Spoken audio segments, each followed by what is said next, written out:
Türkmenistan'da Türkiye ve İngiltere Büyükelçilikleri işbirliğinde İklim ve Ekoloji Festivali düzenlendi. Etkinlikte Emine Erdoğan'ın öncülüğünde başlatılan Sıfır Atık Projesi'nin tanıtımı yapıldı.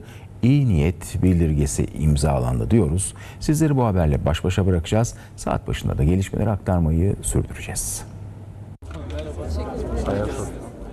Cumhurbaşkanı Recep Tayyip Erdoğan'ın eşi Emine Erdoğan'ın himayesinde yürütülen Sıfır Atık Projesi Türkmenistan'da tanıtıldı. Aşgabat Ortak Türkmen Türk Okulu, Türkiye ve İngiltere Büyükelçilikleri işbirliğinde düzenlenen İklim ve Ekoloji Festivali'ne ev sahipliği yaptı. Festivali Türkiye'nin Aşgabat Büyükelçisi Togan Oral, İngiltere'nin Aşgabat Büyükelçiliği Maslahat Güzarı Martin Woolley ile çok sayıda davetli katıldı. Etkinlikte konuşan Büyükelçi Oral, dünyadaki çevre kirliliğine dikkat çekti. Her saniye 127 ton yiyecek üretiliyor ve bunların 41 tonu her saniye tüketilmeden çöpe atılıyor. Buna rağmen dünyada 820 milyon insan açlıkla boğuşuyor.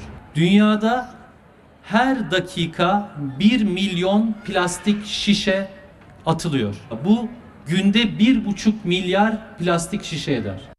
Etkinlik kapsamında Sıfır Atık Hareketi konusunda farkındalık oluşturmayı amaçlayan Küresel Sıfır Atık İyi Niyet Bildirgesi imzalandı.